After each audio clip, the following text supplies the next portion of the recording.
नमस्कार। खबरों की बात आगे बढ़ते हुए अब खबर क्रिकेट मैदान से जुड़ी हुई है। भारत ऑस्ट्रेलिया के बीच 5वां टेस्ट होना है और टेस्ट से ठीक पहले भारत का खराब प्रदर्शन चिंता का विषय बना हुआ है। ऐसे में पैट कमिंस ने वॉशिंगटन सुंदर का विकेट ले लिया है और स्टॉक ने रविंद्र जडेजा को पवेलियन भेज दिया है। शुभमन गिल 20 रन बनाकर आउट हो गए हैं। स्कॉट बोलैंड को 1 ओवर में 2 विकेट मिले हैं। ऋषभ पंत, नीतीश रेड्डी को पवेलियन भेज दिया गया। जसप्रीत बुमराह कर रहे हैं भारत की कप्तानी। सिडनी में ये आखिरी टेस्ट मैच खेला जा रहा है। टॉस जीतकर पहले बैटिंग करने उतरी टीम इंडिया और ऐसे में जब 5वें टेस्ट से पहले रोहित शर्मा के बाहर होने की खबर और बुमराह को कप्तानी देने की खबर और इस बीच एक एक करके जिस तरीके से विकेट गिर रहे हैं, ये बड़ी चिंता की बात भारत की टीम के लिए है। इस पर बात हम करेंगे। स्पोर्ट्स एडिटर मनोज जोशी जी मेरे साथ में जुड़े हुए हैं स्टूडियो में लाइव। मनोज जी, ये तो बड़ी चिंताएं बढ़ाने वाली बात है। पहले से परफॉर्मेंस खराब था, अब और खराब। इस पूरी सीरीज में ये चौथा ऐसा मौका है जब हम 200 रन भी नहीं बना पाए। जब आपकी बल्लेबाज जो हैं 200 रन भी नहीं बना पाएंगे तो फिर आप गेंदबाजों पर पूरी तरह से नहीं छोड़ सकते, क्योंकि फिर गेंदबाज, मैं तो कहूंगा कि पर्थ में भला हो बुमराह का, जिन्होंने अपनी शानदार गेंदबाजी से भारत को मैच जिता दिया था 104 रन पर उनको समेटकर। लेकिन ऐसा बार बार नहीं होता, बहुत कम होता है। पूरी पारी में अगर आप देखें भारत की, एक भी भारतीय बल्लेबाज का 50 नहीं है और तो और 50 रन की पार्टनरशिप तक नहीं है। तो इससे आप अंदाजा लगा सकते हैं कि किस तरह से आपने सरेंडर किया। अब ये सरेंडर, चूंकि सुबह भी हम बात कर रहे थे और तब बात हो रही थी कि रोहित शर्मा को जिस तरीके से टेस्ट मैच से बाहर रखा गया, या फिर ये कह लीजिए ये जो उनका अपना फैसला रहा प्रेशर के चलते, क्या इससे भी मोराल पर असर होता है, जो कि टीम इंडिया के प्लेयर्स में अभी फिलहाल दिख भी रहा है? देखिए, रोहित शर्मा तो अब बाहर हुए हैं। ये तो कहानी पूरी सीरीज में शुरू से ही चली आ रही है, पर्थ टेस्ट से ही चली आ रही है। वो तो जीत गए हम पर्थ का टेस्ट, लेकिन वहां कमजोरियां हमारी पहली पारी में वहां भी जारी थीं। तो यहां हमने अगर रन ना बनाने की कसम खाई हुई है। इस तरह से आप आउट होंगे। 4 बल्लेबाज भारत के जो है शॉर्ट गेंद पर आउट हुए हैं। जिस तरह से आप देखें, पंत, नीतीश रेड्डी और पंत नीतीश रेड्डी और उसके अलावा सुंदर और बुमराह, ये 4 खिलाड़ी जो है हमारे शॉर्ट गेंदों पर आउट हुए हैं। इसके अलावा अगर आप देखें तो विराट कोहली 5वें स्टंप पर आउट। एक बड़ी खबर इस बीच मिल रही है, पूरी टीम ऑल आउट हो गई है। भारत ऑस्ट्रेलिया के बीच 5वां टेस्ट और भारत की पहली पारी ऑल आउट हो गई है टीम। टेस्ट के पहले दिन भारत का बेहद खराब प्रदर्शन रहा। टीम इंडिया 185 रनों पर सिमट गई है। आपसे मैं अपडेट ले ही रही थी, 4 बल्लेबाज जिस तरीके से एक के बाद एक लौटे, लेकिन अभी पूरी टीम ऑल आउट हो गई है और जिस तरीके से 185 रन का ये स्कोर बेहद कम। आप कह ही रहे थे कि 200 भी नहीं बना पाएंगे तो फिर क्या परफॉर्मेंस रहेगा। जडेजा को अगर आप छोड़ दें तो बाकी सारे बल्लेबाज अपनी गलतियों पर आउट हुए हैं। ऐसा नहीं है कि अनप्लेबल बॉल थी, या सिडनी का मैदान जहां खूब रन बनते हैं, ये कोई ड्रॉप इन पिच नहीं है। यहां पर अक्सर खूब रन बनते हैं। यहां यही कहा जाता है कि यहां हम भी बहुत रन बनाते हैं और ऑस्ट्रेलिया भी खूब रन बनाता है, इसलिए रिजल्ट की संभावना थोड़ी यहां कम रहती है। लेकिन यहां पर एहतियात के तौर पर ऑस्ट्रेलिया ने ज्यादा घास वाली पिच रखी और ये देखिए कि मेलबर्न में जितनी घास थी उससे ज्यादा घास सिडनी के मैदान पर थी। अमूमन ऐसा होता नहीं है, लेकिन यहां क्योंकि भारत 2 स्पिनर्स के साथ उतरा और वो 1 स्पिनर्स के साथ उतरे, अब यही है कि भारतीय स्पिनर्स को कम से कम इसका फायदा हो इस पिच का, यही उनकी तरफ से कोशिश की गई थी। लेकिन यदि आपके बल्लेबाज वही 5वें स्टंप की गेंद पर या 6ठे स्टंप की गेंद पर आउट होते रहेंगे, फिर आप आरोप गंभीर पर लगाएंगे तो कोई मतलब नहीं है। आप बार बार अपनी उन्हीं गलतियों पर आउट हो रहे हैं। पंत बैकफुट पर जाकर पुल करने गए, जो उन्होंने जिंदगी में इस तरह से फास्ट बॉलर्स के सामने, ऑस्ट्रेलिया में तो कम से कम पहले कभी नहीं इस तरह का शॉट खेला। हालांकि उनकी बल्लेबाजी आज ठीक ठाक रही, 40 रन बनाए, एक छक्का भी लगाया, कई बाउंड्रीज भी लगाई। लेकिन यदि आप इस तरीके से आउट होने के जो आपके तरीके हैं, डिस्मिसल्स हैं, अगर उन पर आप गौर करें तो वो वाकई चिंताएं खड़ी करते हैं, क्योंकि आप बार बार एक ही तरीके से आउट हो रहे हैं। पंत हो चाहे वो विराट कोहली हो, विराट कोहली अपने आप में आज लीव बहुत अच्छा कर रहे थे, गेंद को बहुत कमिटमेंट के साथ खेल रहे थे, लेकिन और उनके लिए ललचाई हुई फील्ड लगा दी गई थी। कई मौकों पर कवर का फील्डर हटा दिया गया, कई बार जो है पॉइंट का फील्डर हटा दिया गया ताकि वो उस तरफ शॉट खेलें और उसी झांसे में वो आए। अब उनके जाल में फंसे। 5वें स्टंप पर उन्होंने थोड़ा सा जिस तरह से शॉट खेलने की कोशिश की, उस पर एज लगा और पीछे वो लपक लिए गए। तो ये परेशानियां आपकी जो हैं इन बल्लेबाजों ने और ज्यादा बढ़ा दी हैं। अगर ये तो ऑस्ट्रेलिया में है, पीछे आप न्यूजीलैंड में हार कर आए हैं। गनीमत है कि आपकी बल्लेबाजी जो है, हमारे टॉप प्लेयर बांग्लादेश के खिलाफ भी नहीं चले थे, तो कल आने वाले समय में बांग्लादेश भी आपको झटका दे दे तो कोई मुझे आश्चर्य नहीं होगा इस बल्लेबाजी को देखते हुए। अब जिस तरीके से एक एक करके विकेट गिरे और जो खराब से भी कहिए कि बदतर परफॉर्मेंस रहा टीम इंडिया का, इसके पीछे बड़ा रीजन आपको क्या समझ में आ रहा है? और हम ये लगातार देख रहे हैं बड़े खिलाड़ियों से, इनफैक्ट जहां बहुत ज्यादा उम्मीद होती है वो भी फिसड्डी साबित हुए।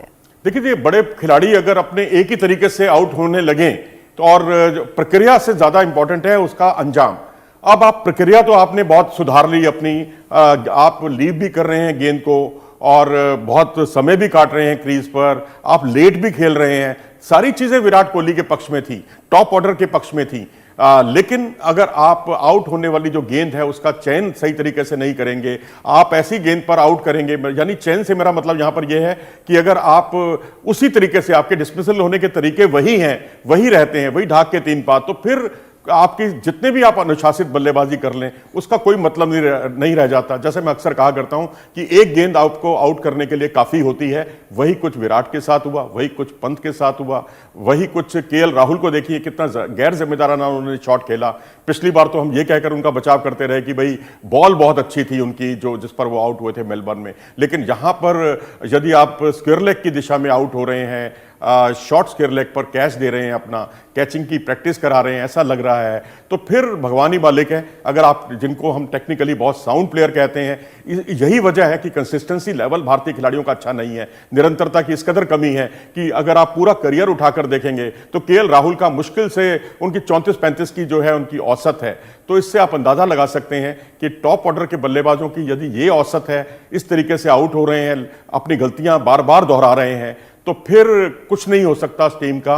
मैं तो कहूंगा कि पिछला साल जो है, पहले 6 महीने भारत के बहुत चैंपियन की तरह हम लोग खेले, अच्छी अच्छी टीमों को हराया, T20 वर्ल्ड कप भी जीता, लेकिन आज हमें यह बात को स्वीकार करना होगा कि पिछले 7 मैचों में से हम लोग 5 मैच हार चुके हैं इन्हीं सब गलतियों की वजह से। और यहां कोच, स्पोर्ट्स स्टाफ क्या कर रहा है? अगर कोच और स्पोर्ट्स स्टाफ की दिग्गज बल्लेबाज नहीं सुनते हैं तो फिर इसका मतलब है गंभीर कहीं गलत नहीं है।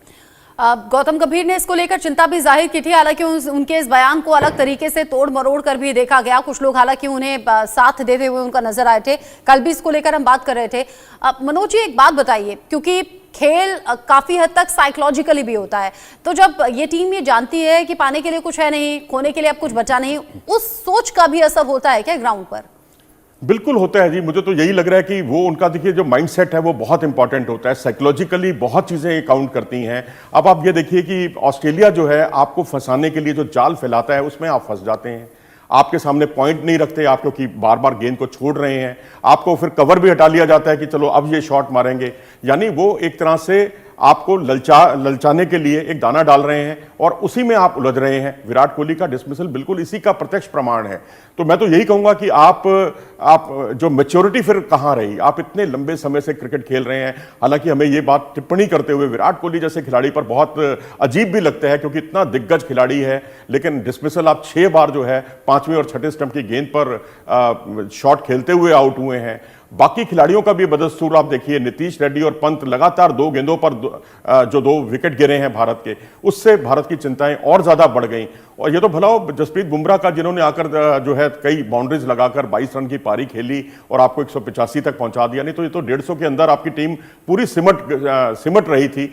चौथा ऐसा मौका इस सीरीज का जब हम 200 के आंकड़े तक भी नहीं पहुंच पाए, फिर हम जीत की उम्मीद ना करें, और यह भी ऐसे समय में जबकि आप सिडनी टेस्ट इतना महत्वपूर्ण है कि वर्ल्ड टेस्ट चैंपियनशिप के फाइनल की राह हमें बनती हुई दिखाई दे रही थी कि ये हम टेस्ट जीतेंगे तो हमारी वो राह बनेगी। अब तो यहां मैच बचाने की भी मुसीबत खड़ी हो गई है भारतीय टीम के लिए। अब जिस तरीके से आप बता रहे हैं, बुमराह का जिक्र आप बार बार कर रहे हैं, यानी कि ओवरऑल जब टीम का खराब प्रदर्शन है तो बुमराह फिर भी वहां पर स्टैंड करते हुए नजर आते हैं अपनी परफॉर्मेंस के आधार पर। सबसे खराब परफॉर्मेंस अगर कहनी हो, किसकी कहेंगे? और अब जिसने टीम को संभाले रखा इन हालात में भी, उसमें किसका नाम होगा? देखिए, जिसने संभाले रखा, ऋषभ पंत थे, जडेजा भी टिके, विराट भी टिके, लेकिन अपनी पारियों को, अच्छी शुरुआत को बड़े स्कोर में तब्दील नहीं कर पाए। ऋषभ पंत को दूसरे छोर से वैसे साथ नहीं मिला, और हालांकि उनकी बल्लेबाजी अपने आप में बहुत अच्छी थी, बहुत बैलेंस अप्रोच उनकी दिखाई दी, डिफेंस उनका बहुत सॉलिड है, लेकिन यहां अगर आप एक टीम की तरह नहीं खेलेंगे, क्रीज पर टिककर आपको रन भी बनाने होते हैं। ये नहीं कि आप रुके रहें, गेंद जाया करते रहें। ठीक है, टेस्ट मैच है, इसमें कोई इससे ज्यादा फर्क नहीं पड़ता, लेकिन उससे क्या होता है, आप अपने ऊपर दबाव जो है ओढ़ लेते हैं। अपोनेंट टीम आप पर चढ़कर खेलती है, प्रयोग करती है, वो बहुत ज्यादा खिलाड़ियों को याद कब कहां हटाना है, कब कहां आपको उसका घेरे में लाना है, जो फील्डर्स के घेरे में लाना है, तो उसमें वो अपनी मंसूबे में पूरी तरह से कामयाब रहे हैं। लेकिन भारतीय बल्लेबाज उलझते गए, अपने बेतुके शॉट भी उन्होंने खेले, शॉट सिलेक्शन भारत का बहुत खराब था। आप जब मैं तो कहूंगा ऋषभ पंत से इस बारे में सीखना चाहिए भारतीय बल्लेबाजों को कि बीच बीच में अच्छे डिफेंस के बीच में आपको कमजोर गेंदों पर शॉट भी लगाने हैं। अगर आप शॉट नहीं लगाएंगे, रन नहीं बनेंगे, स्कोर बोर्ड आगे नहीं बढ़ेगा, तो फिर हालत यही होगी कि आप 150 रन और 200 रन के बीच में सिमटते हुए दिखाई देंगे। जो कि अभी नजर आ भी रहा है। और 5 बल्लेबाज ऐसे जो कि दहाई का आंकड़ा भी नहीं छू पाए, ये बड़ा खराब परफॉर्मेंस रहा। और टीम इंडिया के जो फैंस हैं वो बड़े निराश हैं इस परफॉर्मेंस के बाद। बहुत शुक्रिया मनोज जी आपका ये सभी जानकारी हमारे दर्शकों तक पहुंचाने के लिए।